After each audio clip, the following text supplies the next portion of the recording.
ತಂದೆಯ ದಿನಾಚರಣೆ ಬಗ್ಗೆ ಪ್ರಬಂಧ. ಪೀಠಿಕೆ.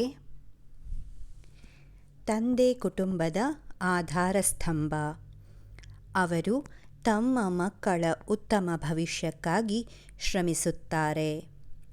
ಮಕ್ಕಳಿಗೆ ಉತ್ತಮ ಶಿಕ್ಷಣ, ಸಂಸ್ಕಾರ ಮತ್ತು ಜೀವನ ಮೌಲ್ಯಗಳನ್ನು ಕಲಿಸುವಲ್ಲಿ ತಂದೆಯ ಪಾತ್ರ ಬಹಳ ಮಹತ್ವದ್ದಾಗಿದೆ. ತಂದೆಯ ಪ್ರೀತಿ, ತ್ಯಾಗ ಮತ್ತು ಮಾರ್ಗದರ್ಶನವನ್ನು ಗೌರವಿಸುವ ಸಲುವಾಗಿ ಪ್ರತಿ ವರ್ಷ ಜೂನ್ ತಿಂಗಳ 3ನೇ ಭಾನುವಾರ ತಂದೆಯ ದಿನಾಚರಣೆಯನ್ನು ಆಚರಿಸಲಾಗುತ್ತದೆ. ವಿಷಯ ವಿವರಣೆ. ತಂದೆ ಕುಟುಂಬದ ರಕ್ಷಕ ಮತ್ತು ಮಾರ್ಗದರ್ಶಕ.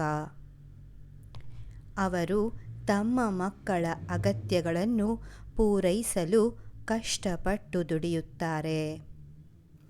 ಮಕ್ಕಳಿಗೆ ಶಿಸ್ತು, ಪ್ರಾಮಾಣಿಕತೆ, ಜವಾಬ್ದಾರಿ ಮತ್ತು ಪರಿಶ್ರಮದ ಮಹತ್ವವನ್ನು ತಿಳಿಸುತ್ತಾರೆ. ಯಾವುದೇ ಸಂಕಷ್ಟದ ಸಮಯದಲ್ಲೂ ಕುಟುಂಬದ ಬೆಂಬಲವಾಗಿ ನಿಂತು ಧೈರ್ಯ ತುಂಬುತ್ತಾರೆ.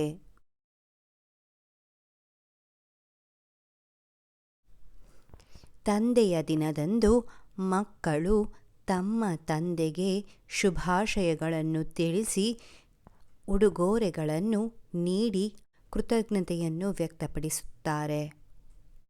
ಶಾಲೆಗಳು ಮತ್ತು ವಿವಿಧ ಸಂಘ ಸಂಸ್ಥೆಗಳು ವಿಶೇಷ ಕಾರ್ಯಕ್ರಮಗಳನ್ನು ಆಯೋಜಿಸಿ ತಂದೆಯ ಮಹತ್ವವನ್ನು ತಿಳಿಸುತ್ತವೆ. ಉಪಸಂಹಾರ. ತಂದೆ ನಮ್ಮ ಜೀವನದ ಅಮೂಲ್ಯ ವ್ಯಕ್ತಿ. ಅವರ ಪ್ರೀತಿ, ತ್ಯಾಗ ಮತ್ತು ಮಾರ್ಗದರ್ಶನವನ್ನು ಎಂದಿಗೂ ಮರೆಯಬಾರದು. ತಂದೆಯ ದಿನಾಚರಣೆಯು ಅವರ ಕೊಡುಗೆಗಳನ್ನು ಸ್ಮರಿಸಿ ಗೌರವಿಸುವ ಒಂದು ವಿಶೇಷ ದಿನವಾಗಿದೆ. ನಾವು ಪ್ರತಿದಿನವೂ ನಮ್ಮ ತಂದೆಯನ್ನು ಗೌರವಿಸಿ ಅವರ ಕನಸು ನನಸಾಗಿಸಲು ಪ್ರಯತ್ನಿಸಬೇಕು. ಇದಿಷ್ಟು ತಂದೆಯ ದಿನದ ಬಗ್ಗೆ ಪ್ರಬಂಧ. ಧನ್ಯವಾದಗಳು.